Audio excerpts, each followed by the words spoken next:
पंजाब का कोई चप्पा ऐसा नहीं जहां तरक्याती काम ना हो रहा हो और खैबर पख्तूनख्वा के लोग वज़ीर आला से सवाल कर रहे हैं। कहा कि मरियम नवाज जहाज़ ले जाती हैं तो किसी मंसूबे का इफ्तिताह करने जाती हैं। वज़ीर आला पंजाब मरियम नवाज ने केपी हुकूमत को आड़े हाथों ले लिया। कहा कि आप भी जहाज़ ले लें मगर जाएंगे कहाँ?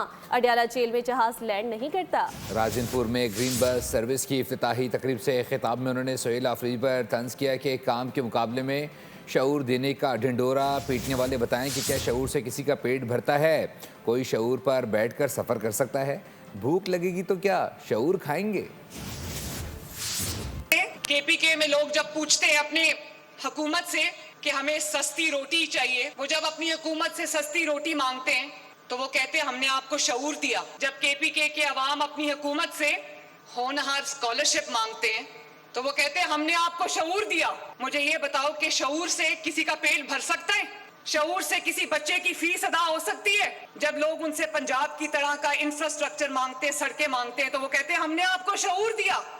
शऊर पे बैठ के कॉलेज जाओगे, शऊर पे बैठ के रोजगार पे जाओगे, शऊर पे चल के जो है वो अस्पताल जाओगे, और जब वहां पर कहा जाता है कि हमें अच्छे अस्पताल दो, पंजाब की तरह अच्छी इलाज की सहूलत फराहम करो, तो कहते हैं हमने आपको शऊर दिया है। अब दवाइयों की जगह लोग शऊर खाएंगे। सब्सक्राइब करें और बेल दबाएं ताकि कोई खबर रह न जाए।